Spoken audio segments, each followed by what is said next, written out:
Hola a todos, ¿cómo están? Espero que muy bien. Bueno, este es el primer capítulo de lo que va a ser la capacitación continuada dentro de nuestro campus, que más capacitación son charlas y análisis de conceptos importantes dentro del mercado. Cómo cotizar algún riesgo en específico, qué datos se necesita para cotizar una caución, hogar, integral de comercio, consorcio, y riesgos que no se comercializan de forma frecuente y que no están tanto en el mercado como automotores, accidentes personales, motos. Y la parte jurídica también de la ley 17418. Hoy en día vamos a ver principios jurídicos y los temas que vamos a ver son concepto de póliza de seguros, qué es una póliza de seguro, que es una pregunta fácil, que creemos que es fácil de responder, pero cuando la queremos responder nos generan ciertas dudas. ¿Cuáles son las partes dentro del contrato? ¿Cuáles son las obligaciones? Después el otro tema es prima y premio. ¿Cómo se calcula la prima? ¿Cómo se calcula el premio? Después la reticencia, agravación de riesgo, que son conceptos importantísimos a saber. ¿Cuál es la diferencia de cada uno? Entre cada uno. Después caducidad, prescripción y suspensión, que también son importantes para ver cuándo se aplica cada uno. Empecemos. ¿Qué es una póliza de seguros? Es un contrato entre dos partes donde cada uno tiene obligaciones. Es un contrato jurídico común y corriente donde cada una de esas partes, en este caso asegurador y asegurado, tiene obligaciones. ¿Cuáles son las obligaciones más importantes? El asegurador indemnizar un daño en caso de un siniestro cubierto. O sea, en el caso de que ocurra un siniestro que está cubierto por póliza, un robo total, el asegurador tiene que pagarle la indemnización. ¿Y cuál es la obligación que tiene el asegurado? Pagar el costo de la póliza de seguros, pagar la cuota o pagar el premio. Este contrato tiene características importantísimas, alrededor de 10 o 12 características, pero yo elegí las 4 más importantes. Que sea bilateral, lo que hablamos anteriormente, que sea de dos partes, asegurador y asegurado, que sea bilateral, de buena fe. De buena fe es una palabra que se usa mucho en el mercado, que quiere decir que ambas partes sean honestos a lo largo de todo el contrato, que brinden la mayor información posible para que el contrato sea lo más transparente posible. Después, oneroso. Oneroso quiere decir que se tiene que pagar, que es la obligación más importante del asegurado, que se tiene que pagar la póliza de seguros. Y después aleatorio, que aleatorio es que no se sabe si va a pasar o no el siniestro, si va a ocurrir el robo total, si va a ocurrir el incendio de un hogar, si va a ocurrir, no sé, la responsabilidad civil de un integral de consorcio, por ejemplo. Pero ustedes capaz que piensan, en seguro de vida sí se sabe que se va a morir la persona, que va a fallecer. Sí, pero no se sabe cuándo. Y ahí es a lo que apunta el aleatorio. No se sabe cuándo va a fallecer la persona ni cuándo va a ocurrir el siniestro. Porque para el seguro de vida ocurre cuando fallece. Así que esas son las 4 características más importantes, que yo creo que son las más importantes, donde hay muchísimas más, pero bueno, nos enfocamos a estas 4 para no hacerlo tan largo. Después tenemos el próximo tema, prima y premio, que una depende de la otra, que la prima es el costo real del seguro. Son las tasas calculadas con análisis actuariales. ¿Qué quiere decir esto? Que con lo que le ingresa de prima a la compañía, con todas las primas de varias pólizas, de 100 pólizas, por ejemplo, o de 1000 pólizas, con eso le alcance para cubrir un eventual siniestro. O sea, si está bien la prima ingresada y pagaron todos, en caso de siniestro va a tener la plata la compañía para cubrir ese siniestro. Ahora, ¿cómo se calcula las tasas esas, que es por medio de donde saca la prima? Son calculadas con análisis actuariales a través de varias variables, valga la redundancia, son variables que dependen de la siniestralidad, dependen de la vigencia, dependen de la región donde se encuentre la localidad. Por eso, por ejemplo, en automotores no es lo mismo Capital Federal que Zárate, por ejemplo, o más para el sur, Cañuelas. O sea, depende de la frecuencia de siniestro que haya, depende la intensidad. No es lo mismo una localidad que esté lindera con una ruta que una localidad que sea pura y muchos vehículos dentro de una misma zona, como puede ser Capital Federal, en la que hay rutas, la frecuencia es mínima, pero la intensidad es más alta por la velocidad que va en la ruta. Pero bueno, ese es otro punto aparte. ¿Cómo sacamos la prima? La suma asegurada por la tasa, que en este caso, en el ejemplo que pusimos acá, es 0,80, es 600.000 por 0,80 dividido 1000. ¿Por qué dividido 1000? Porque las tasas se sacan en por milaje, no porcentaje. Por milaje es cada 1000, porcentaje es cada 100. Si hacemos esta cuenta nos da 480 pesos, que sería la prima pura.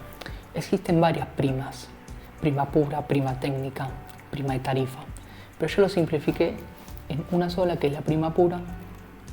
Después en las otras intercede el reaseguro, intercede otras variables que no las vamos a ver hoy en día. Lo importante es que sepan cuál es la diferencia entre primo y premio, y que no son lo mismo. Después, para llegar al premio, que el premio es el precio final del contrato, que es la sumatoria de prima más los gastos administrativos, gastos de explotación e impuestos. Por ejemplo, ahí tenemos prima 480, lo que nos daba antes, impuestos 129 pesos, que está incluido los ingresos brutos, está incluido el IVA, sellados, ejemplo, y después los recargos administrativos y financieros. ¿Qué es los recargos administrativos? La estructura, la infraestructura de la empresa, empleados, no sé, electricidad, servicios. Bueno, esos son todos los recargos administrativos que tiene la empresa. Y el financiero, que es las cuotas que te financia la empresa, porque en sí la póliza se tendría que pagar el premio final, que en este caso son 685 pesos, y lo tendría que pagar en una cuota sola el asegurado o el tomador de la póliza. Lo tendría que pagar en una sola cuota. Pero ¿qué pasa? En muchos países, más en China, en Japón, se paga en una cuota. Acá se acostumbró o se mal acostumbró a darle en cuotas a los asegurados para que les sea más sencillo pagar, porque premio final 685, yo puse un ejemplo de un incendio de edificio, por ejemplo, o algo muy bajo, un accidente personal, ponele. Pero una póliza de hoy en día, tercero completo, un todo riesgo, que pagan 3.000, 4.000 pesos por mes, póliza semestral, son 24.000 pesos. Y es muy difícil que un asegurado te lo pague de una, entonces se lo financia. Eso, financiación, es lo que cobra la compañía, obviamente por financiarte por 4 o 6 meses. Y acá lo que tenemos es un ejemplo de una cotización donde podemos ver bien la prima y donde podemos ver bien el premio. Prima, acá vemos 12.425 pesos de prima y premio 19.663.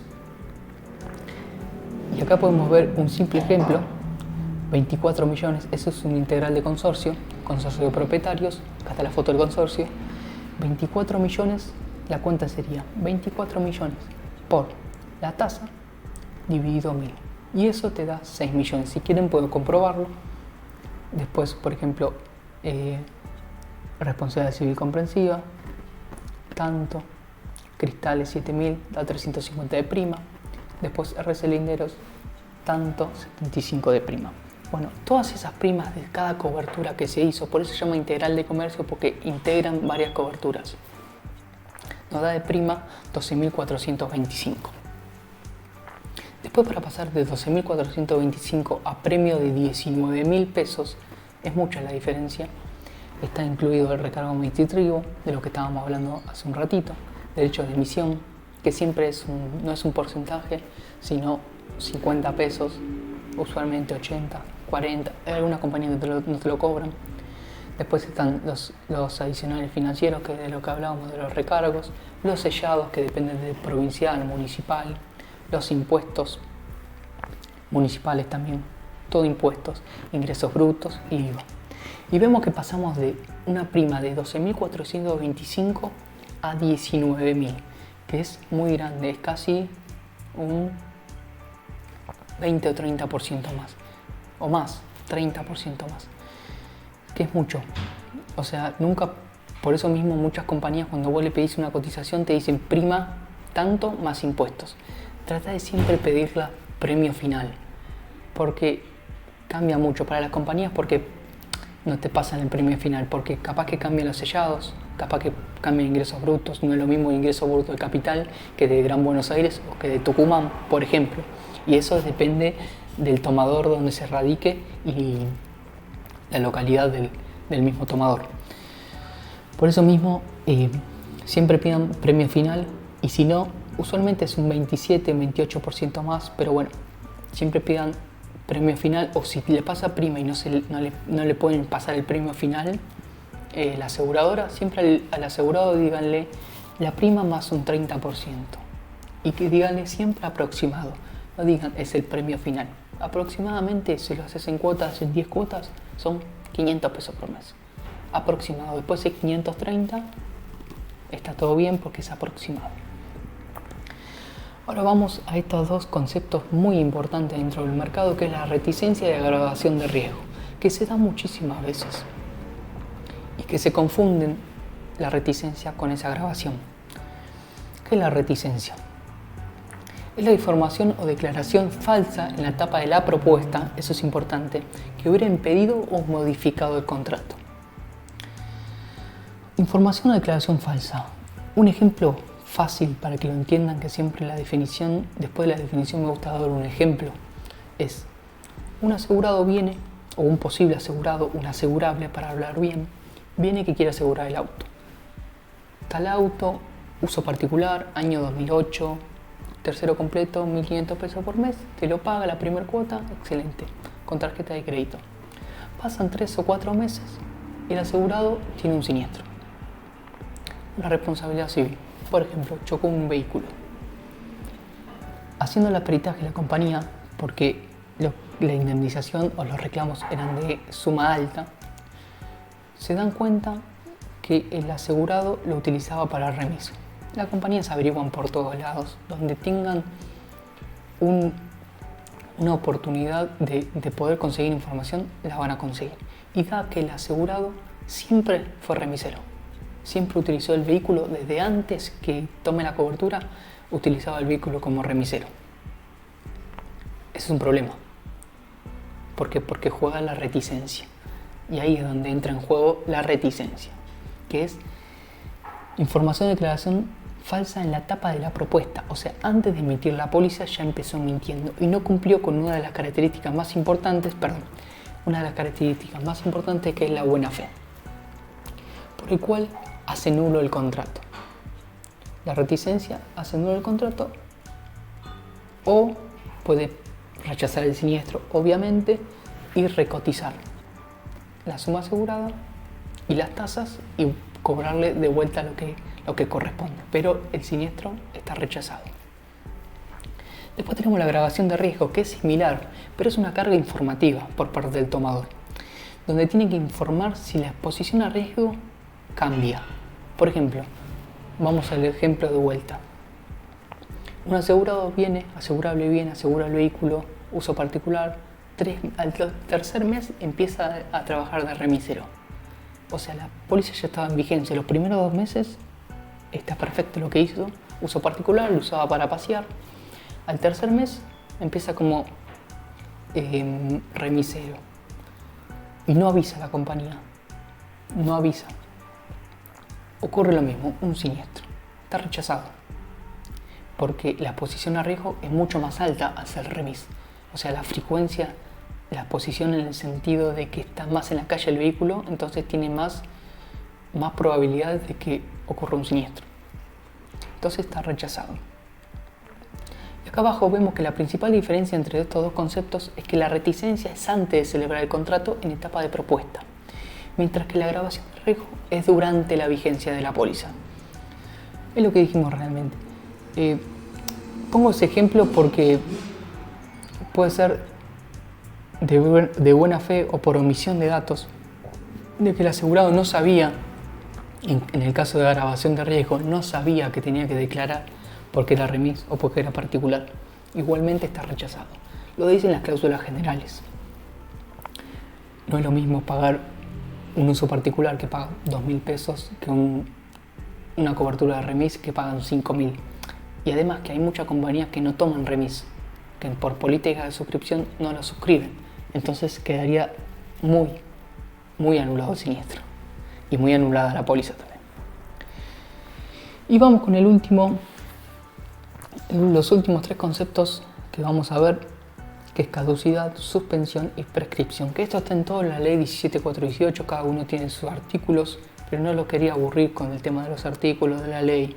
Entonces lo que hice fue una breve descripción de qué significa cada una. Caducidad: incumplimiento de una carga o obligación por parte del asegurado, que como consecuencia pierde el derecho de ser indemnizado. Afecta al siniestro. Incumplimiento de una carga o obligación es lo que hablábamos al principio, de lo que son el asegurado las cargas que tiene y el asegurador las cargas que tiene. O sea, si no cumple una de esas cargas, va a perder el derecho de ser indemnizado. Por ejemplo, un ejemplo claro es la denuncia administrativa. ¿Cuándo hacer la denuncia administrativa? La ley dice que se tiene que hacer la denuncia 3 días después del siniestro o de haberlo conocido el siniestro. Tiene 3 días. Al 4.º día, en teoría ya se da por rechazado. Por ley, se da por rechazado el siniestro, salvo por fuerza mayor. Tuvo un siniestro, chocó y el asegurado no podía hacer la denuncia porque estaba internado en el hospital. Es obvio que lo van a aceptar igual, o sea, le dan una prórroga. O hoy en día, que estamos en pandemia, no puede acercarse a la oficina a hacer el siniestro. Con un simple aviso, tuvo un siniestro a tal hora con estos vehículos, ya está, no hace falta hacer toda la planilla y decir todos los datos. Avisando a la compañía ya te prorrogan los plazos. Pero bueno, si no haces la denuncia en esos 3 días, perdés el derecho de ser indemnizado, o sea, afecta directamente el siniestro. En cambio, la suspensión es similar a la caducidad, o sea, es el incumplimiento de una carga, pero no necesariamente tiene que existir un siniestro, ya que la suspensión afecta a la cobertura financiera. Un ejemplo claro es el no pagar la prima o el premio, o las cuotas que te lo cuotificaron. No pagar el cuota suspende la cobertura, o sea, vos al asegurador le vencía el 10, tenía para pagar el día 10, el 11 no pagó, se suspende la cobertura hasta que no vuelva a pagar. Eso genera suspensión, que usualmente si a los 90 días no pagaste se da de baja la póliza. Pero bueno, todos esos 90 días no tuviste cobertura porque está atrasado y se suspende la cobertura y afecta directamente a la financiera, cobertura financiera. Después está la prescripción, que es la pérdida de derecho que tiene el damnificado para hacer un reclamo a la aseguradora, ya que para eso existe un plazo estipulado. En este caso es la pérdida de ser indemnizado que tiene el damnificado, puede ser el propio asegurado en un robo total, en un incendio o en un cristal, pero porque el asegurado o el tercero no presentó los papeles correspondientes dentro del plazo estipulado. En el caso de un asegurado que le robaron un vehículo, por ejemplo, vino, hizo la denuncia, está con cobertura, todo bien, y le piden los papeles, la baja, el 08, el 04, todos los papeles de baja, la paga de los patentes. Tiene un año para presentar eso. Si no lo presenta en un año, pierde el derecho de ser indemnizado. A ver, obviamente que volvemos a la fuerza mayor. Si no puede dar de baja por X motivo, por ejemplo, tiene un embargo o es por sucesión, por ejemplo, y es ajeno a él tiene toda la voluntad de hacer la baja, pero no puede porque es un agente externo que no lo puede, depende de un agente externo, se puede prorrogar los plazos. Pero si está todo bien y pudo haber hecho la baja correspondiente de forma sencilla, pierde el derecho a ser indemnizado. Igualmente, si no puede por algún motivo en especial, siempre tiene que avisar por medio de carta documento o avisándole a su productor que mande un mail a la compañía que no puede hacer la baja por X motivo. Problemas personales, problemas de salud, dependen de del registro, dependen de una sucesión de herederos, etc. Eso es lo que es en asegurados. Propio asegurado, robo de vehículo, incendio total, cristales, robo de 3 ruedas, ejemplos. Eso tiene 1 año. En cambio, para el reclamo de tercero, en este caso sería el damnificado, un tercero, tiene 3 años para iniciar el reclamo de terceros. Antes era 2 años, después el nuevo Código Civil lo unificó a 3 años. Por defensa del consumidor dice que es 5, pero bueno, el nuevo Código Civil, lo que tenemos que adaptar nosotros, porque la ley está por ese lado, es 3 años. Bueno, y eso fue todo. Espero que les haya gustado. Lo hice lo más breve posible. Cualquier duda o consulta que tengan, que quieran consultarnos, estamos disponibles. Podemos analizar cualquier